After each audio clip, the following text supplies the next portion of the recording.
The cabin lights were still dim when we boarded, a soft blue glow brushing over half-awake travelers and the quiet rustle of jackets settling into seats.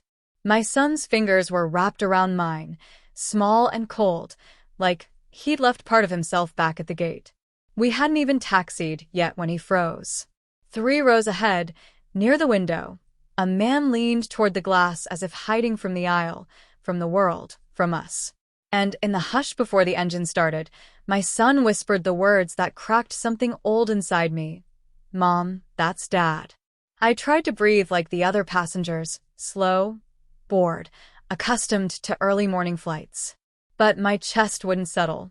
The air felt too thin, too clean, the way it does right before a storm announces itself. My son kept staring past the seatbacks, his shoulders pulled up around his ears. He wasn't trembling, not exactly, more like bracing the way he used to when thunder rolled too close to the house. I leaned down, brushing his hair aside with my thumb. "Sweetheart," I whispered.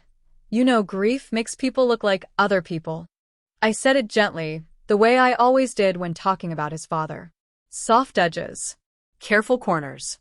But even as the words left my mouth, I saw something in the silhouette 3 rows ahead, the subtle hunch in the shoulders, the familiar way he rubbed his jaw, slow and absent-minded.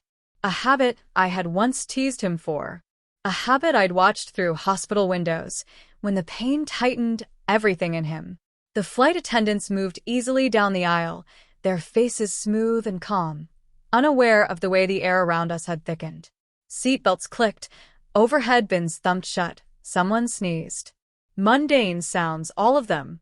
But to me, every noise felt like a small warning. My son tugged my sleeve. "He looks just like him," he whispered again. And this time, something inside me flinched.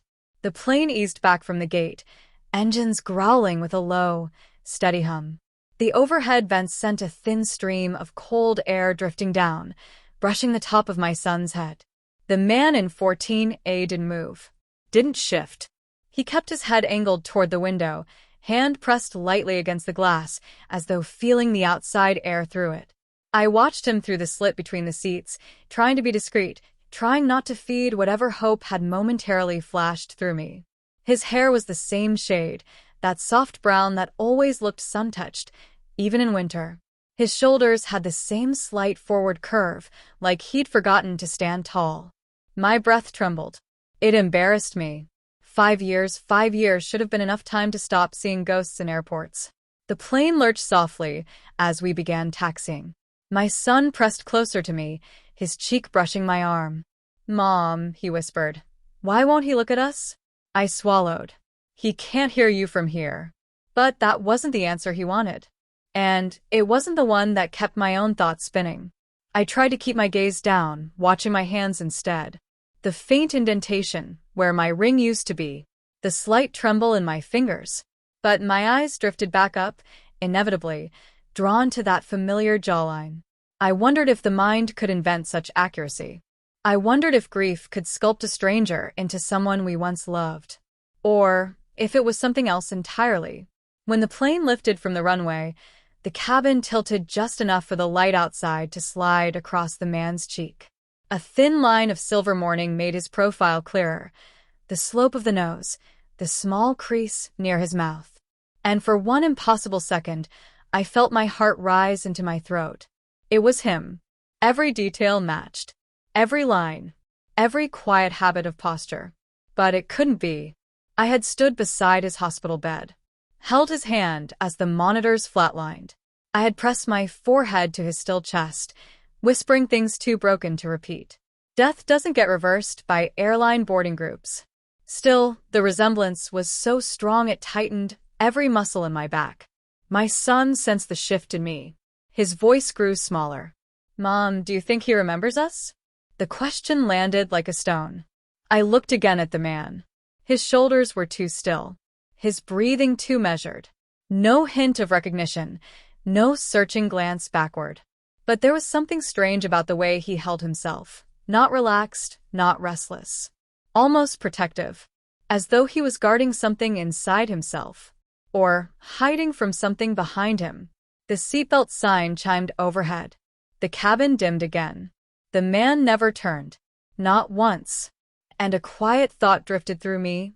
Unwelcome, irrational, persistent. What if my son isn't imagining it? Clouds rose around us like soft mountains, muffling the world in white. The engines hummed their steady lullaby, and most passengers slipped easily into drowsy silence. But not me. And not my son.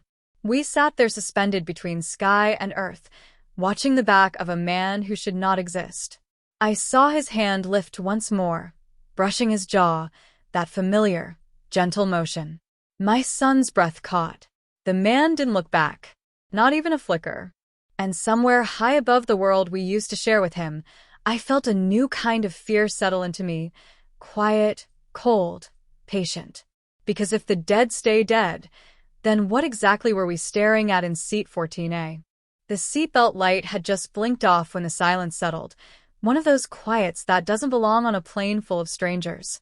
It pressed against my ears, soft but heavy, like the hush after a door closes on a familiar room. My son had stopped pointing, stopped whispering. He just leaned into me, his small breaths warming my shoulder, as though sleep had taken him mid-fear. Ahead of us, the stranger didn't move, didn't adjust, didn't stretch. He sat angled toward the window, as if guarding whatever lived beyond the glass. And somehow, in that stillness, my heartbeat felt louder than the engines. Planes make their own kind of weather. Recycled air, the faint scent of plastic and old coffee, the hum of hidden machinery.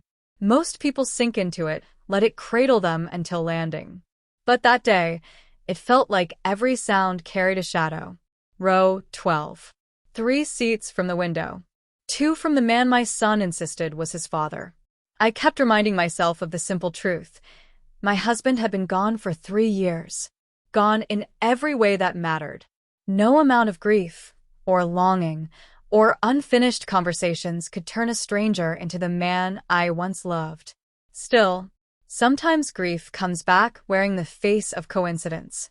Sometimes it steals a voice, or a gesture, and hands it to someone who never earned it. My son's fingers curled in my sleeve, even in sleep. His grip had that unconscious desperation children have when the world stops feeling safe.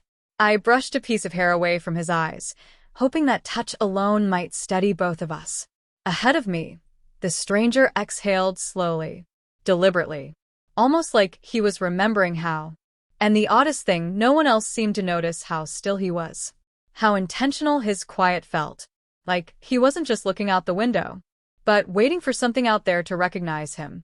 The drink cart creaked up the aisle, shaking the silence loose just enough for people to murmur again. A soft laugh from the row behind us. A cough somewhere near the back. Normal sounds. Alive sounds. But the man ahead didn't turn. Not when the attendant asked, "Beverage?" Not when she leaned slightly forward, waiting. He just lifted a hand, barely palm outward. "No thank you," and she moved on. That small motion tugged at something old inside me. The way he held his fingers, the slight tremble in the knuckle. It was close. Too close. My throat tightened, and I hated how easily a gesture could undo me. I tried to reason with myself. People resembled each other all the time. Airports were full of lookalikes, faces built from familiar shapes. And I was tired. I'd barely slept in days, handling work, childcare, everything that piles up when life decides to be too much at once. But logic didn't explain why my body recognized something my mind refused to. The cart rattled past us, metal against metal. The sound made the stranger shift, just enough to reveal the line of his jaw. That was when my breath caught. Not because he looked exactly like my husband. He didn't. Not really. It was because for a half second, the thought rose uninvited, unfiltered. I've seen that face somewhere before. Not in memories. Not in dreams. Somewhere else. Somewhere I couldn't place. And that felt far more unsettling. I told myself not to stare, but my eyes kept drifting to the back of his head, the slope of his shoulders, the way he leaned toward the window like it was an anchor. My son shifted in his sleep, mumbling something soft, something I couldn't quite catch. His hand was still tangled in my sleeve, knuckles pale. I looked down at him, at the innocent trust in that small gesture, and felt a quiet guilt bloom. Should I wake him? Ask him again why he thought the man was his father? Or should I let him rest, untouched by whatever storm my mind was conjuring? A cloud bank swallowed the plain, tinting the cabin in muted gray. The light softened the edges of everything: faces, seats, doubt. Even the stranger looked less real in that dim wash, like a sketch meant to be studied, not approached. Then he shifted again. Slow, weary, almost reluctant. For the briefest moment, his profile came into view. A nose slightly crooked at the bridge. A jaw with a faint scar running along the edge. Eyes that held a faraway ache, focused on a horizon none of us could see. Something inside me folded. Not recognition, not longing, but familiarity. A quiet, unsettling familiarity that sat somewhere beneath reason, deeper than memory, in a place the mind doesn't wander unless it's forced. Why would a stranger feel like someone I once knew? Why would my chest tighten like I'd been caught watching a ghost? And why, of all the people on this plane, did he feel like he was hiding from me? The plane drifted out of the cloud cover, sunlight spilling across the cabin in pale stripes. Passengers lifted their shades, resumed their conversations, reclaimed the ordinary rhythm of flying. But row 12 stayed quiet. My son slept unmoving. The stranger in front remained a silhouette against the window. I closed my eyes for a moment, wishing the hum of the engines could drown out the feelings stirring in my chest. That strange pull, that quiet recognition. When I opened them again, the man hadn't moved at all. Not even an inch. Just a still, familiar shape in a world that had no reason to give him back to me. And suddenly, one question echoed louder than the rest. What if this isn't just resemblance? The first jolt comes quietly, almost politely, the way a warning might clear its throat before speaking. The cabin trembles, just enough for the cups on the tray table to rattle, just enough for every conversation to pause mid-sentence. I look up, feeling the lights shiver above us. For a moment, it feels like the whole plane is holding its breath. 3 rows ahead, the man by the window presses one hand against the seatback in front of him. Not out of fear. Something closer to acceptance. Like a person who learned a long time ago that falling is part of moving forward. And somehow, that stillness in him feels more unsettling than the turbulence itself. My son stirs against my side at the second shake, the deeper one that settles into the frame of the plane like a low groan. His fingers hook into my sleeve before his eyes even open, a reflex he developed after his father died, one I never corrected. I whisper that it's all right, that it's only a rough patch of air, but he's already looking past me. Past the aisle. Past the rows between us and that stranger. The lights flicker again, briefly, the way old porch lights do just before a storm. It casts everyone's faces in washed-out flashes, soft then sharp, soft then sharp. The man ahead barely moves. He sits with his shoulders slightly bent, head tilted as if listening to something outside the window, something only he can hear at 30,000 feet. When the turbulence settles, he doesn't release that little brace he's made with his hand. He just lowers it slowly, like someone accustomed to waiting out worse things than shaking metal. I watch him, and it feels wrong to admit, even to myself, that there is a familiarity in the curve of his spine, a rhythm in his breathing, the way he occupies silence. Familiar, but not in any way I can explain without sounding unwell. My son blinks, still groggy, whispers, "Is he okay?" I don't know if he means the man or himself or us. The flight steadies, but my son is wide awake now, eyes sharp with that childlike intensity that sees more than it understands. He sits up straighter, trying to peer between the gaps in the seats. "Mom," he murmurs. "Is he still there?" I nod, trying to keep my voice level. "He's just another passenger, sweetheart. Try not to stare." But it's a weak attempt. Even I don't believe it. To distract him, I pull a small pack of crackers from my bag, place it gently in his lap. He opens it, eats one, maybe 2, then stops. His gaze drifts forward again, pulled by some invisible wire tied around his chest. My son has never known how to hide his emotions.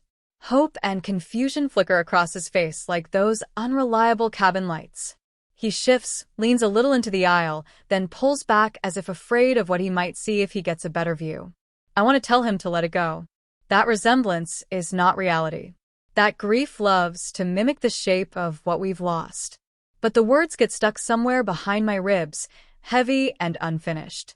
Another small tremor moves through the plane. Not turbulence, just that natural shudder of metal adjusting to wind. And ahead of us, the man raises his hand to the overhead vent. Not casually, not thoughtlessly, but with a particular movement I know too well, one I saw on every flight I ever took with my husband. A quick adjustment, a brief pause, then a soft exhale as cooler air meets warm skin. The gesture hits me so sharply that I must have inhaled because my son turns worried. Mom, what is it? I shake my head. I don't have the language, for memory just brushed past me like a living person. A question forms in my mind before I can stop it. A childish question, irrational and absurd. What if it is him? What if the rules of the world are not as rigid as we pretend? But logic returns with its familiar weight. My husband is gone. Gone in the sort of way that leaves paperwork, casseroles left on doorsteps, and a child who still clings to sleeves. Still, the resemblance gnaws at something deep. Not the shape of the man's face, not even his hair or build. Something quieter. The way he occupies space. The way he waits before moving, as if giving the world a chance to speak first. My son leans forward again, and this time I gently place a hand on his arm. Sweetheart, I whisper, you need to rest. He frowns, a soft stubbornness forming. But he looks, I know. The words slip out before I can stop them, and admitting that tiny truth feels like the beginning of something I'm not prepared to face. The drink cart rattles toward us, metal clinking against metal. The man ahead shifts slightly to make room. It's in that movement, a tilt of the head, a narrowing of eyes as he glances at the cart, that I catch a partial glimpse of his profile. My breath stills. It's not an exact match, but there is something there. A familiarity that doesn't connect to memory but to feeling. The kind of familiarity that makes the back of your neck warm and your palms cold. The kind that whispers, you've shared air with this person before. I turn away quickly, but the image settles inside me, pressing down like a truth I haven't deciphered yet.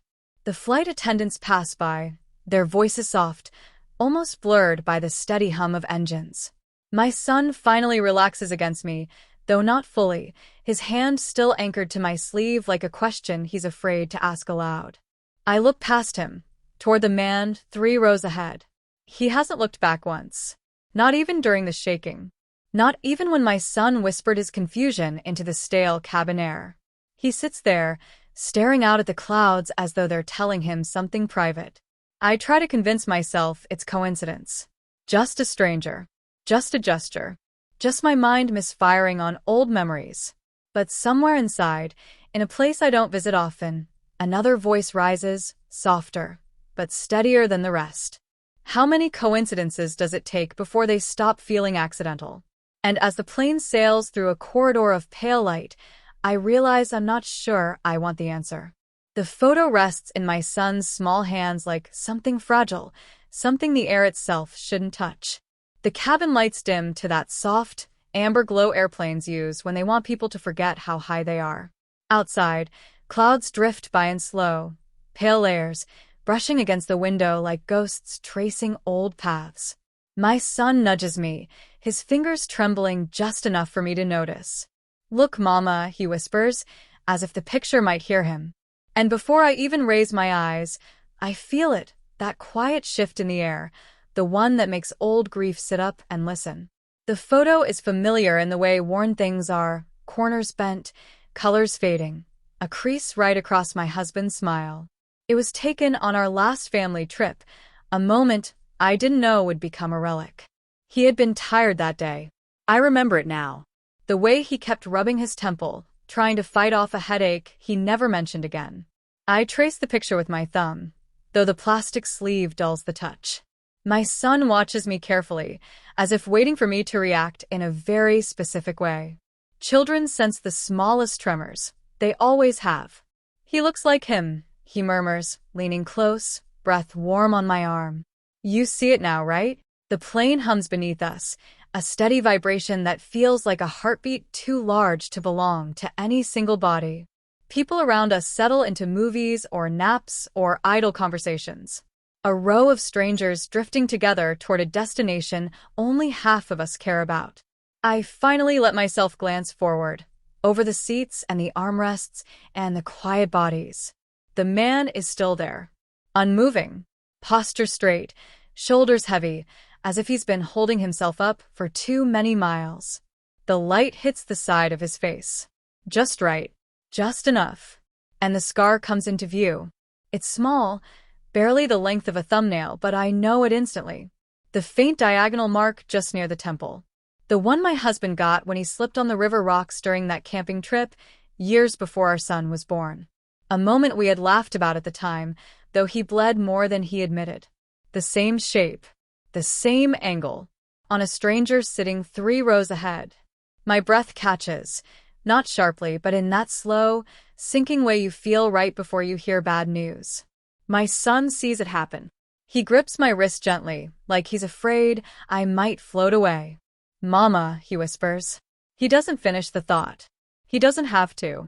I look away, focusing on the tray table, the safety card, anything flat and harmless. Scars are common, I tell myself. Features repeat. Faces echo each other across the world. It doesn't mean anything. It shouldn't mean anything. But when I glance forward again, the man hasn't moved. He's staring out the window with the same distant stillness my husband used to wear on long flights, the kind that made me touch his arm just to remind him I was there. The stranger's shoulders rise and fall with a quiet tiredness. Not fear. Not impatience. Something closer to surrender. And that's harder to explain away. The plane shifts slightly as we move into a new stretch of sky, and the light overhead flickers, catching the stranger's profile once more. He doesn't react. He doesn't blink or turn or adjust himself. He just breathes in that slow, heavy rhythm that suggests he's waiting for something he already expects to hurt. It unnerves me more than the scar. People resemble each other, that's life. But mannerisms? Posture? The subtle tilt of a head, the way someone's shoulders settle when they think no one is watching? Those are harder to duplicate. My son leans against me, his head resting just under my chin. He sits like Dad, he murmurs, voice soft and sleepy. I know, I admit. The words slip out before I can stop them. I shift in my seat, just enough to see the man again. He's still angled toward the window, but his hand it rests on his leg exactly the way my husband used to, thumb hooked slightly, fingers curling inward. Not tense, not relaxed, just thoughtful. Memory is a tricky thing. It rearranges itself, hides pieces, sharpens others. But in this moment, everything feels too precise, too aligned. It's not that he looks like my husband. It's that he moves like him. And that scares me more than any resemblance ever could. The engines hum deeper as the plane settles into its path, steady and sure. My son's breathing evens out, but his small hand stays wrapped around a corner of the photograph, as if he's afraid to lose it, or what it represents. I look forward again, and the stranger doesn't shift, doesn't stretch, doesn't look back. He just sits there, shoulders bowed the slightest bit, as if the weight he carries isn't in his luggage, but somewhere inside his chest. Maybe it's nothing. Maybe it's everything. Outside, clouds drift past in slow, pale waves, brushing the window like fading memories. And I can't help wondering, how heavy does a presence have to feel before you stop calling it coincidence? The aisle lights hum with that soft, electric whisper airplanes have at cruising altitude, a sound that always reminded me of hospital machines, steady, indifferent, too calm for the heaviness in my chest. I lean into the narrow space between seats, trying to catch the flight attendant before she disappears behind the curtain. My voice almost doesn't leave me when I speak. "Excuse me, have you noticed anything strange about the man in row 12? She pauses, just long enough for my heart to feel the pause too. Outside the windows, the sky looks bruised, layers of cloud drifting like old thoughts that refuse to settle. She turns slightly, enough to follow my gaze down the aisle. Row 12 sits in that dim, slate-colored strip of cabin light where faces blur and every shape becomes a little less certain. The man is still there, leaning toward the window, shoulders curved inward, like someone bracing against a story he doesn't want to hear again. The attendant's eyes narrow, barely. If I had blinked, I would have missed it.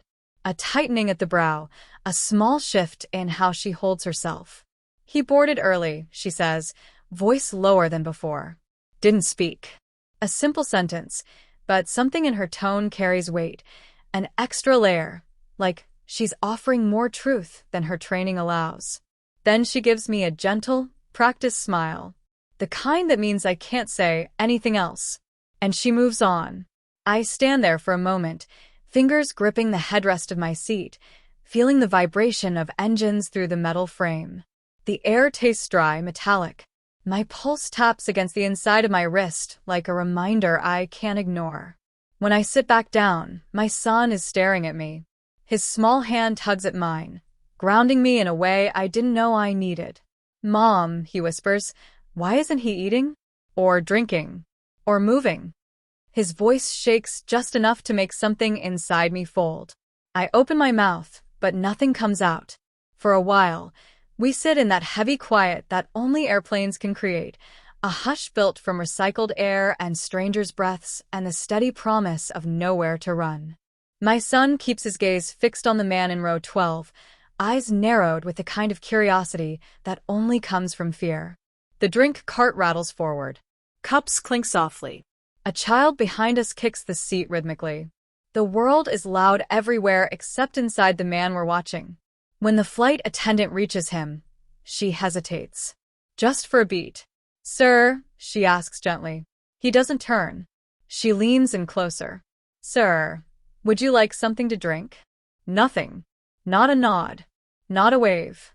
Not even the smallest shift of acknowledgement. But his breathing, if he's breathing at all, remains unchanged. Slow. Deep. Measured. The attendant straightens, forcing another smile, the professional kind. She moves on, offering juice and water to the next row as if nothing strange just passed between them. My son pulls out the tiny pretzel packet the attendant left on our tray. He doesn't open it. His hands just fold around the crinkling plastic. "He's not listening," he murmurs. Like he can't hear her. I'm about to tell him that some people just keep to themselves on flights, that not everyone is trying to be noticed. But the lie catches in my throat. Because the truth is, if the man in row 12 wanted to be left alone, he's doing it too well. The plane hits a small dip, a soft drop that makes a few passengers grasp their armrests. The lights flicker once. The man doesn't move. Not even a reflexive tightening of shoulders. Not a startled breath. He sits the way a shadow sits, present, but impossible to touch. I glance at my son. His brows pull together. "Mom, is he okay?" It's the gentleness in his voice that undoes me. I shouldn't care this much about a stranger. I know that. I know grief teaches the mind to see familiar shapes in unfamiliar places, to reach for echoes, to want something back that can't return. But there's something else here. Something that has nothing to do with memory. As the cabin settles again, I look toward row 12. The man's head tilts, ever so slightly, as if listening to something beyond the hum of engines. And in that small tilt his posture changes, barely but enough. His shoulders sag, like the weight he's carrying has just shifted. Or deepened. And I feel it like a thread tightening between us. My son leans closer, whispering so softly I almost miss it. "He's sad." I swallow hard. "What makes you think that?" He shrugs, eyes still locked ahead. His back looks tired. It shouldn't make sense, but it does. Children notice the things adults learn to ignore. For a moment, I close my eyes, letting the silence press in around me. The air feels colder. Or maybe that's just my imagination. When I look again, the man hasn't moved, but the question rising inside me is louder than before. Who sits through a flight without drinking, without shifting, without acknowledging a single voice around them? who tries so hard not to be seen. The cabin dims as the evening half of the sky reaches us, turning every aisle light into a glow that feels almost underwater. My son rests his head against my arm, but his eyes stay open, watching, waiting. Row 12 remains perfectly still. I lay a hand over my son's, feeling the warmth of him, the steadiness. I try to match my breathing with his, but my chest keeps trembling around the edges. A few rows ahead, the man's silhouette blends into the wall of the aircraft, just another shape in the dim light. But there's something undeniably human in the way his shoulders rise and fall, like someone carrying memories he never agreed to keep. And I can't shake the feeling settling deep in my bones. This isn't just resemblance. This is presence. And it's heavier than the sky outside our window. The captain's voice comes through the speakers like a warm hand pressed against a cold window, soft, steady, meant to reassure. But the moment it fills the cabin, the man in row 12 jerks as though struck. It's small, just a twitch of his shoulders, a sharp inhale. Most people wouldn't notice. But I do. And beside me, my son lifts his head from his tray table, his voice barely a breath. "Dad used to do that," he murmurs, eyes fixed on the back of the stranger's seat. Outside, the clouds drift by in slow, pale sheets. Inside, something unsettles the air. Quiet, trembling, hard to name. Planes have always carried a strange kind of silence. Even with engines roaring under your feet and conversations floating through the aisles, there's a hush to the space, a suspended stillness, like everyone is holding something in. I used to love that. When my husband was alive, flights felt like stolen time. A place where life couldn't rush us, where the world outside was reduced to soft light and endless sky. He'd close his eyes when the announcements played, flinching only at the first sound, then smiling at himself afterward. "Always catches me off guard," he'd say. But now, sitting here with a child who remembers too much and a stranger who remembers God knows what, that stillness feels heavier. The cabin lights dim for cruising altitude. The hum deepens. A soft click runs down the overhead panels as if the plane is settling into its own skin. My son leans into me, just slightly, his fingers absently twisting the frayed edge of his blanket. He's trying to be brave. He thinks I can't tell, but I can feel the tension in his small shoulders. I glance toward row 12 again. The stranger hasn't moved. Not since the announcement. His hands rest on his knees, not clenched, not relaxed, caught somewhere in between. As though he's listening not to the captain, not to us, but to some memory he can't outrun. I shift in my seat, sliding forward just enough to see the window beside him. Not directly his face, just the faint outline reflected against the glass. Light ripples across it as the plane tilts slightly. It hits me then how still he is. People fidget on planes. They adjust pillows, stretch their legs, check their phones. Even the exhausted ones move with the rhythm of discomfort. But he sits like someone trying to disappear. My son nudges me. "Mom," he whispers, he heard the voice. Just like Dad. The words land softly, but they sink deep. I don't answer. Instead, I watch the man lift a hand, slow, hesitant, and press his fingers to the side of his neck. It's such a human gesture, one of grounding or soothing or remembering. My husband used to do that too, especially when he was anxious. But this man's touch looks searching, as though expecting to feel something missing. The seatbelt sign chimes quietly overhead. A woman a few rows behind us laughs at something her partner says. A baby fusses. The world keeps moving. Only he doesn't. His gaze stays fixed on the window, eyes faintly reflected, wide and distant. Haunted, not empty. Like someone hearing an echo no one else can hear. My son shifts again, whispering, "Mom, do you think he's scared?" I look at the man's reflection. Not scared. More like bracing for something he's been running from. The plane drifts through a denser patch of clouds, the light outside dimming, then brightening again. Shadows move across the stranger's features in the reflection, giving him a fleeting, ghost-like softness. I can feel my heartbeat in my palms. I shouldn't be staring. I know that. But something in the way he moved, so involuntary, so raw when the captain's voice filled the cabin. Won't let me look away. My husband used to tense like that when he heard reminders of the past. A voice on a loudspeaker that sounded too much like someone he once loved. An echo of an old habit he couldn't shake. Trauma gets caught in the body like a song you didn't ask to memorize. And this man, he reacts the same way. I lean back, trying to steady my breathing, but the questions churn anyway. Who flinches at a simple announcement? Who boards early, silent? Who sits through a flight like they're hiding from their own shadow? The stranger shifts again, barely, turning his head just enough that the scar near his temple catches the light. The same one I tried to ignore earlier. The same curve, the same depth, the same impossible familiarity. His shoulders sag just a fraction, not from exhaustion, from surrender. And in that small movement, something inside me crackles with recognition I don't want to claim. The sky outside has settled into a soft silver, the kind that makes everything look suspended between day and night. The cabin grows quiet as passengers drift into sleep or half-sleep. Even my son grows still, though his eyes remain open, watching row 12 with the patience only children possess. The stranger remains motionless, listening, breathing in a rhythm that feels almost familiar. I close my eyes for a moment, but it doesn't help.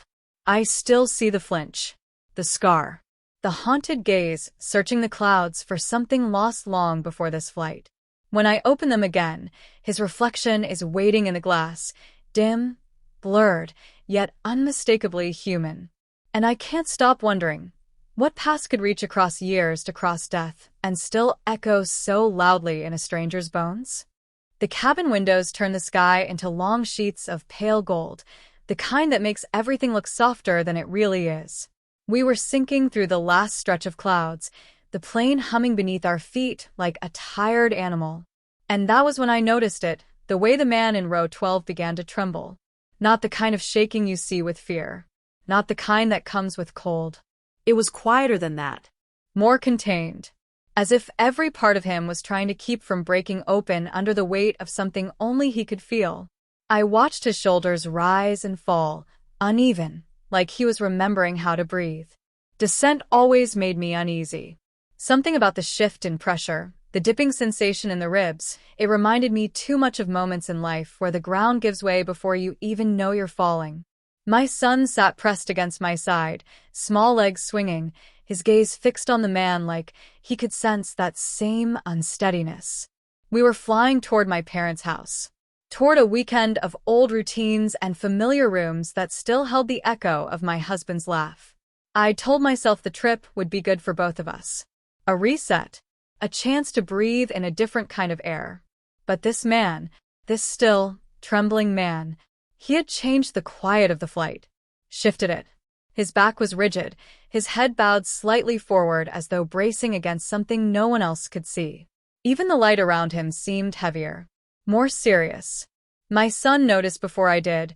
He always seemed to sense things first, and he leaned close now, his voice barely above a whisper. Why's he shaking? I wanted to tell him I didn't know. I wanted to tell him not to stare. I wanted to tell myself this was just a stranger in a seat, nothing more. But none of it felt true. The plane dipped again, wings angling into the final descent. A few overhead bins rattled. Someone across the aisle muttered that they hated landings. But the man in row 12 didn't react to any of it the way most people did. His hands, pale, tense, wrapped around the armrests like they were the only things tethering him to the earth. My son shifted beside me, knee bumping the seat ahead. I want to talk to him, he whispered, soft but certain. No, I said gently, placing my hand over his. Not right now. He studied my face, as though checking if I meant it. I did.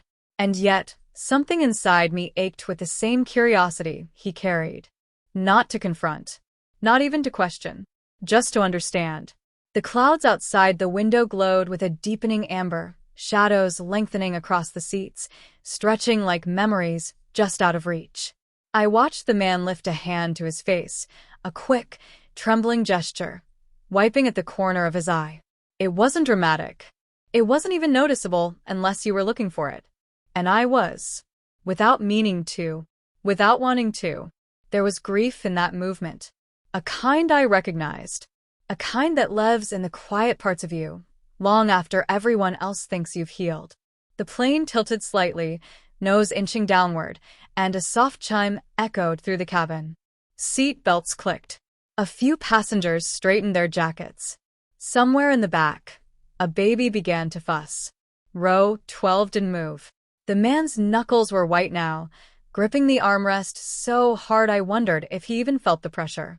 His shoulders shook once, small, sharp, like a shiver from someplace deep inside. When he lifted his head, I caught the faint reflection of his face in the window. Haunted, not empty. There's a difference. Empty is quiet. Haunted is loud. His eyes flicked toward the glass as though listening to something only he could hear carried across the sky. A memory. A voice. A name. Something that had followed him into this cramped cabin and refused to let go.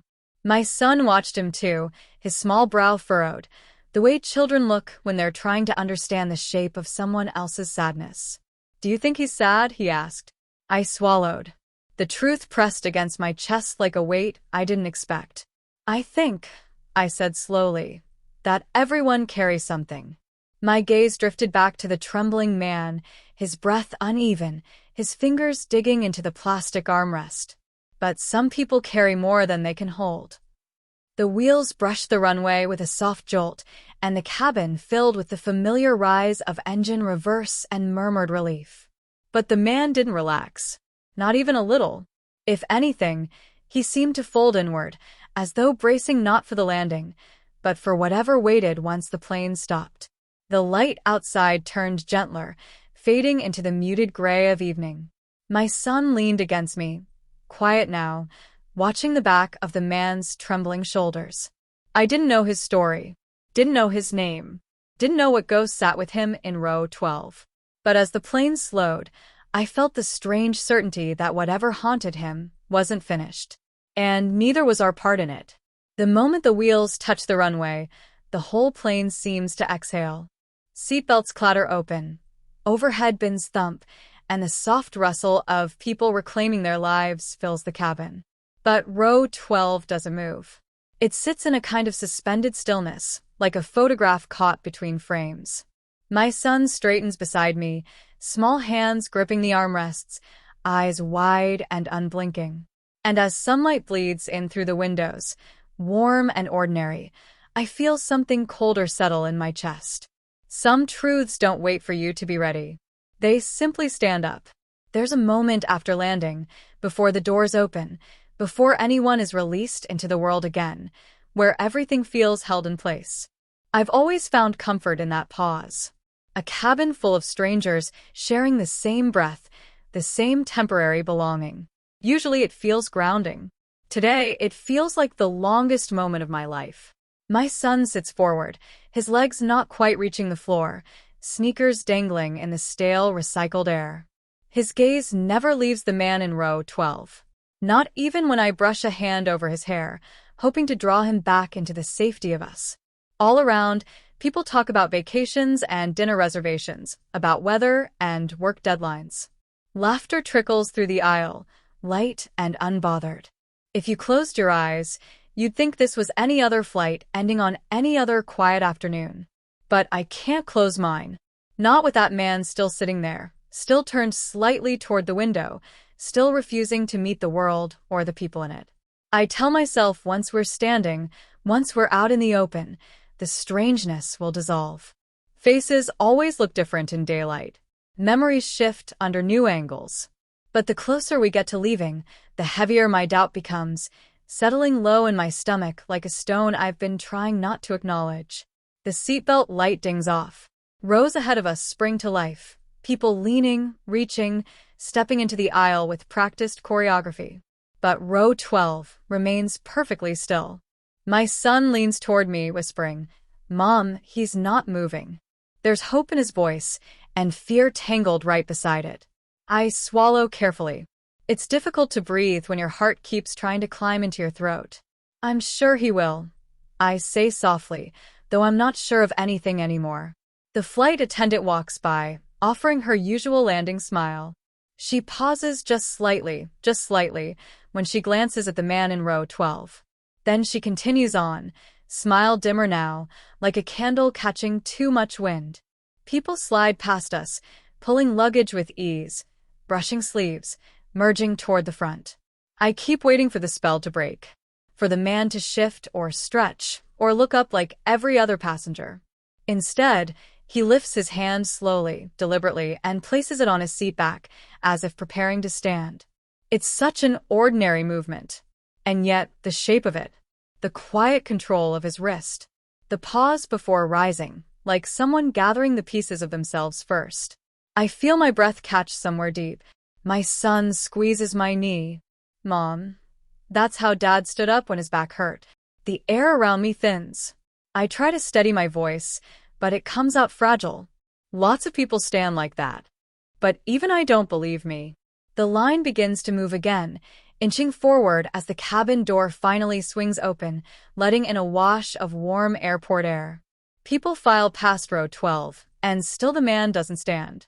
Not until the aisle is nearly empty. Then slowly, painfully slowly, he rises. And I see him fully for the first time. No shadows, no angles, no tricks of distance.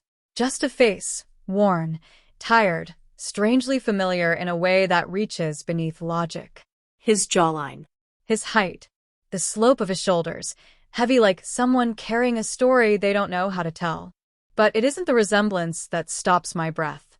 It's the way he pauses once he's standing, like he's trying to steady himself against a memory only he can feel. My son freezes beside me, lips parted. He looks at the man the way a child looks at something holy or impossible. The stranger grips the headrest in front of him, knuckles pale. For a moment, he closes his eyes, and in that small, fragile gesture, something inside me shifts. Grief isn't just sadness. Sometimes it's recognition. Sometimes it's fear. And sometimes it's the aching belief that someone, somewhere, might have found their way back to you. But this man is not my husband. He can't be. We buried him. We cried for him. We learned to live in the absence he left behind. So, why does every part of me tremble as though I've seen a ghost choosing flesh again? The aisle opens before him, and he steps out, slow, steady, like he's walking through water.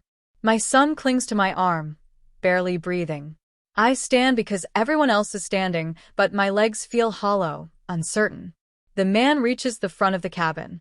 For a heartbeat, he hesitates, turning just slightly, as if sensing eyes on him. He doesn't look at us. Not directly. But there's a tilt of his head, a faint tremor in his shoulders, that feels like something unspoken passing through the air between us. Then he walks out into the bright, ordinary light of the terminal. I watch him disappear into it, swallowed whole. If he's a stranger, why does his leaving feel like losing someone all over again? The airport lights were too bright, the kind that made everything look washed out and thinner than real life. People moved around us in soft waves, pulling suitcases, checking phones, calling out to one another with that familiar post-flight impatience. But he didn't move. He stood near the edge of the gate, as if the floor beneath him might give out. His back curved inward, shoulders trembling the way branches do before a storm. And for a moment, the noise of the airport dimmed, leaving only the quiet, rhythmic shake of his hands. My son was the one who noticed first. He always was. We had barely stepped into the terminal when my son tugged at my hand, not with excitement or relief, but with something closer to recognition. His small fingers curled tight around my palm, pulling me toward the man standing alone, just beyond the stream of passengers. I wanted to tell him no, that we needed to get our luggage, find our ride, start moving forward instead of circling back into old ghosts. But the look on his face, soft, hopeful, scared, unraveled something quiet inside me. The man kept his head down, adjusting the strap of a backpack that looked older than he was. The canvas was frayed at the edges, the kind of wear that only comes from years of travel or years of running. His hands shook with each adjustment, too much for simple nerves. It was the shake of someone holding onto himself by the thinnest thread. I didn't want to see the resemblance again. Not here, not in the full, harsh light of everything. But it pressed its way in, the tilt of his shoulders, the way he shifted his weight to one side, the same habit my husband had when he thought too long about something he couldn't fix. I swallowed hard. The airport air suddenly too thin. Maybe this was a mistake. Maybe we should have walked the other way. My son stepped forward first. Not running, not even walking fast. Just drifting toward him, like he'd been quietly called to the edge of some invisible line. I caught his sleeve out of instinct, but he slipped free, moving closer until he stood only a few feet from the stranger in row 12. The man didn't look up right away. He kept his gaze glued to the floor, one hand gripping the strap of his backpack like it was a lifeline. His breath came unevenly, chest rising in small, uneven flutters. "Sir?" my son whispered, voice barely more than a breath. It was the kind of sound only children can make, soft but piercing, small but impossible to ignore. The man flinched, not dramatically, just enough to show he'd heard every syllable. I reached my son's side, placing my hand gently on his shoulder, ready to guide him away with an apology. But before I could speak, the man lifted his head. And there was not the face of my husband, not exactly, but the echo of one, a shadow of a life that wasn't his, yet lived somewhere near him. Familiarity wrapped in a stranger's skin. His eyes, haunted, rimmed with exhaustion, met mine for only a second. In that second, something fragile and heavy slipped between us, the kind of thing words weren't built to carry. When he finally spoke, his voice cracked in the middle, thin and raw. I'm sorry." The apology trembled out of him like it had been held inside too long, like it hurt to finally let it go. My son's brows knit together, confusion painting his face. "For what?" he asked, innocent open. The man closed his eyes, a long blink that seemed to lift more weight than it returned. His throat bobbed with a swallow, and when he spoke again, it was barely above the noise of rolling suitcases and distant announcements. "For everything." He didn't clarify, didn't look at us directly. His gaze darted somewhere past us, like he was seeing something only he understood, something behind us or inside him. I felt my chest tighten, that old ache pulsing underneath the newer one. I didn't want to ask him anything, and yet there I was, standing in front of him, wanting to know why a stranger in row 12 looked like he'd lost someone too. Why he seemed to carry grief in the way he breathed. Why he apologized like the word was a wound he'd reopened. A part of me wanted to let him go. Another part wanted to take his hand and steady it. "Are you all right?" I asked, the question barely holding itself together. He shook his head once, just enough to answer. People flowed around us, their conversations rising and falling like waves. We stood in the middle of it, the three of us caught in some quiet pocket of air the rest of the world didn't touch. The man wiped at his eyes again, as if trying to erase the evidence of whatever he carried. Then he took a shaky step backward, gripping the backpack strap until his knuckles whitened. "I shouldn't," he murmured. "I didn't mean to." He stopped himself, swallowing the rest of the sentence. My son reached out a hand, small and hopeful. The man stared at it like a memory he wasn't ready to hold. Then he turned away, moving toward the dim hallway beyond the gate. My breath caught, because even then, even walking away, he moved like someone we had once loved. And I needed to know why. The airport smelled of coffee and exhaust, a hum of fluorescent light pressing against the ceiling. We sat on a bench pulled just slightly away from the crowd, as if distance might give us some space from what we couldn't name. My son's small hand squeezed mine, knuckles white, and I could feel the tension running up my arm like a current. The man in front of us, the stranger, kept his eyes down, shifting the strap of a worn backpack. His breath came uneven, shallow, like he was measuring every inhalation. I wanted to look away, to pretend this was just a coincidence, but my body refused. I let the silence stretch between us, a quiet waiting that felt heavier than any words. The hum of the airport blended with the faint rumble of distant wheels and rolling suitcases. Somewhere, a child cried, and it felt like the sound echoed too closely to my own heart. The man's hands rested on his knees, trembling just slightly. Not a nervous shake, not a restless twitch, but something deeper, something internal that made me ache without knowing why. My son's eyes never left him. He finally spoke, almost whispering, as though speaking louder might shatter the air.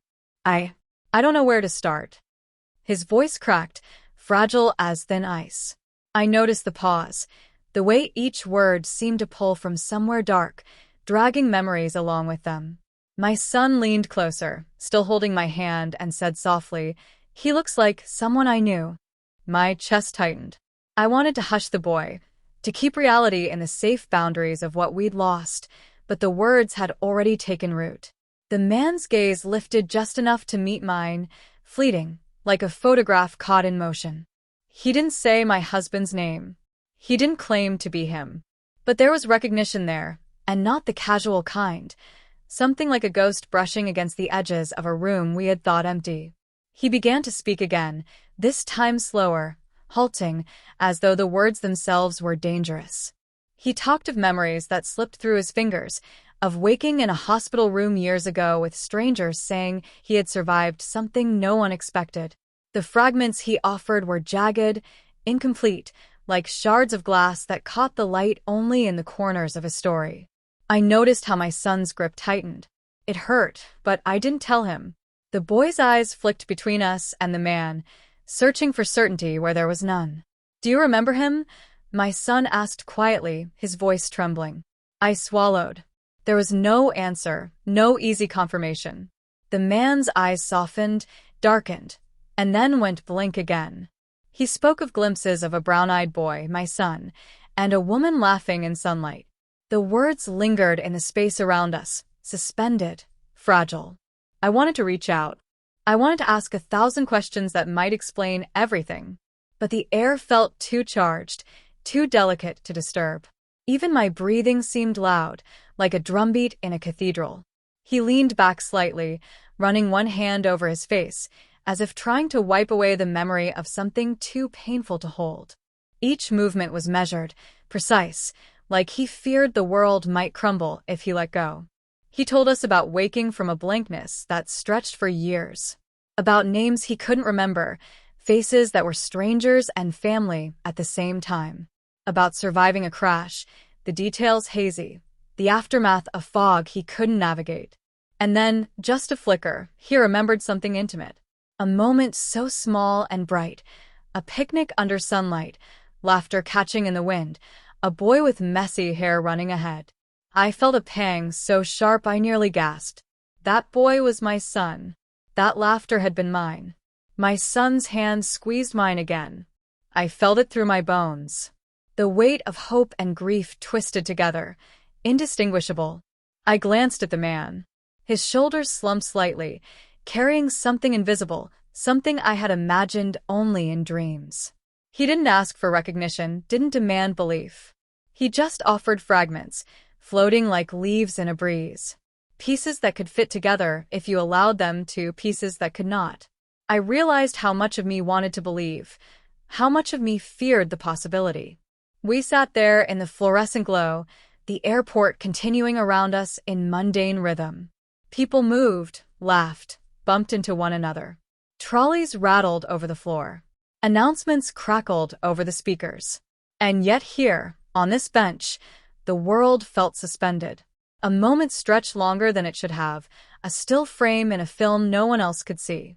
The man's voice was low, tentative, but it carried a weight I could not measure. He spoke of survival, of memory, of fragments that sometimes resembled a life he might have known. I kept my eyes on him, searching for anything that might give him away, something that could confirm what I dared not name. And in those small, flickering gestures, the way his fingers brushed over the worn strap, the subtle tilt of his head, the heaviness in his eyes, I felt something impossible. Not certainty, but a truth that hovered just out of reach. My son's eyes were wide, glistening, and I saw the same recognition mirrored there. The stranger paused, and we let the quiet settle like a blanket. The fluorescent lights hummed overhead. Somewhere a cleaning cart rattled in the distance. My son's grip remained firm. I could feel the tension coiled in my shoulders, in the ache of my chest, in the tremor of my hands. I wanted to reach across the space, to bridge the impossible gap with words that could never explain. The man's gaze lifted once more, fleeting, fragile, as if he too were weighing the cost of acknowledgement. He didn't speak again, at least not in a way that added clarity. His story remained fragments, scattered across the sterile airport floor. And yet I understood. Understanding is different from believing. His story brushed against our grief, against hope, against the memory of a life we had tried to carry in silence. I felt the past and present fold together in the quiet way only grief can. We didn't move. Time passed in muted increments. The airport continued around us, a river of sound and light, while we sat in a little island of suspended reality. My sons had rested against my shoulder, eyelids heavy but unwilling to fully close. The stranger leaned slightly forward, elbows on knees, hands clasped. He didn't ask for forgiveness, but somehow it was offered in the way he sat, the way he spoke, the careful fragments he allowed us to touch. Eventually we rose. My son pulled my hand, still tight, still urgent. I glanced at the man once more. He didn't look away. His eyes lingered for a moment, and I swear, in that small reflection, he was carrying something I recognized. A fragment of a life, of love, of loss that didn't need words to exist. I didn't know what to believe. I didn't know if I should hope or if hope would betray me. But in that moment, seated together on the cold bench under humming lights, I realized something quieter, something deeper. Some stories don't need labels, don't need explanations. They live in the spaces between breaths, in the grip of small hands, in the fragments we are brave enough to hold. And my son, still holding my hand, whispered softly, "Mom, maybe it's him." I couldn't answer. Not yet. But the weight of possibility, fragile, trembling, and unclaimed, filled the space between us, and I let it sit there, heavy and real. The sky had folded into a soft blue haze, the kind that makes the edges of the world feel uncertain. Streetlights flickered on, pale and hesitant, casting long shadows across the tarmac outside the airport. My son tugged at my sleeve, small fingers pressing into the fabric as though holding on might tether him to something solid. The man, the stranger, stood a few feet away, his shoulders hunched slightly, hands fidgeting with the strap of a backpack that had seen better days. He didn't meet our eyes. The air smelled faintly of jet fuel and exhaust, mixed with the lingering sweetness of airport coffee. It felt heavy, like breathing through water. I noticed the tremor in the stranger's hands, subtle but constant, the way he adjusted the strap again and again, as though that movement could anchor him to reality. My son's gaze was fixed, unwavering, and I could feel his hope and caution wrestling inside him. I tried to steady my own heartbeat, reminding myself that familiarity doesn't always mean truth. We stood in quiet for a long moment. The hum of distant engines and rolling luggage formed a backdrop to something far heavier. My son's hand squeezed mine and whispered, "He looks like him, doesn't he?" I didn't answer. I let the question hover in the air, because the answer was complicated, layered with grief, memory, and longing. The stranger finally spoke, his voice low and hesitant, carrying the weight of someone afraid of making a wrong move. I don't want to disrupt your lives," he said, each word slow, deliberate, as though testing the air before releasing it. I only felt compelled to apologize to the people whose faces I see in my dreams. His eyes dropped to the ground, catching only the reflection of fading light on the asphalt.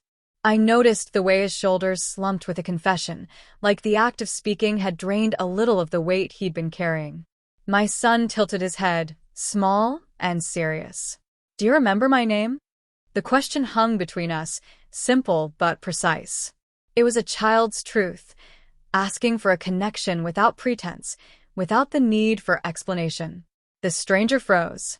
I could see the muscles in his jaw tighten, the shadow in his eyes deepen. And then nothing. He didn't speak. He didn't nod. His silence was a mirror of all the gaps he couldn't fill. The air seemed to pulse around us, carrying the echoes of all the moments we hadn't yet understood. My son's grip on my hand tightened, but he didn't step forward. He waited, curious and patient, as children are when they sense something beyond comprehension. The man shifted slightly, as though adjusting to a weight we couldn't see, then sank back a fraction, the gesture small but full of restraint.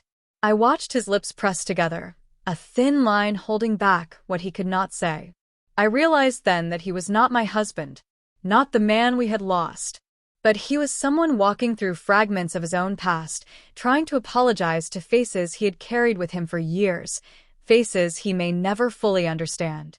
The resemblance had been a bridge, a trick of memory and longing, but the truth was far more subtle and far more human.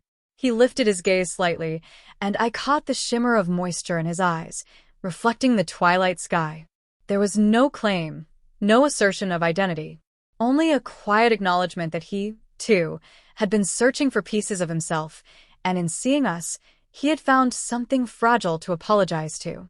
My chest ached, not for the man before us, but for the unspoken burdens he carried, and for the relief that we had survived our own. We took a small step backward, together, letting space form between the three of us. My son whispered again, almost to himself, "He's sad, isn't he?" I nodded without looking at him, letting the words float in the chill evening air. The stranger didn't speak again. He adjusted the strap of his backpack one last time, as if preparing to carry whatever he could away with him. He didn't ask for forgiveness. He didn't need it.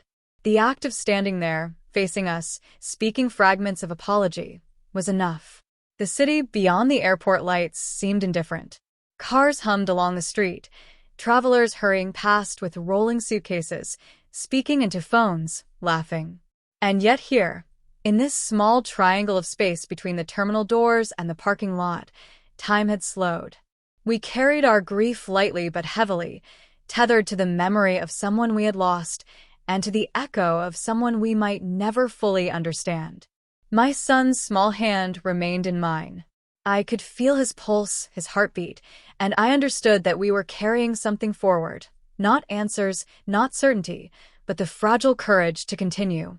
To move through the world with the awareness that past and present are not always aligned, that resemblance and memory are often different, and that people, even strangers, may touch us in ways we cannot explain. The stranger began to step away. I noticed the careful, almost imperceptible way he shifted his weight from foot to foot, like a man balancing between what he owed and what he could never give. My son's eyes followed him, wide and searching. "Will we see him again?" he whispered, and I didn't answer. Some questions have no proper reply.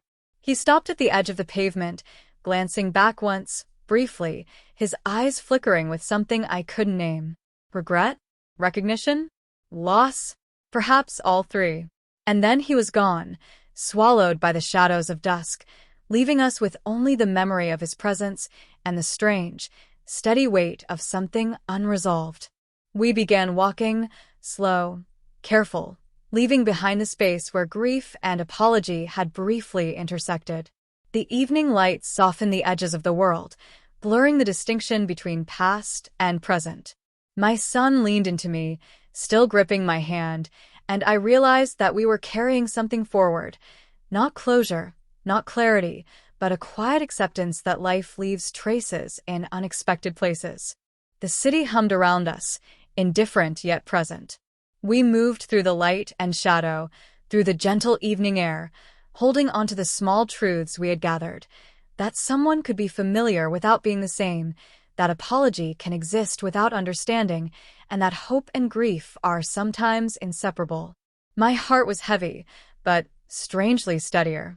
And in the hush of that soft blue evening, I understood.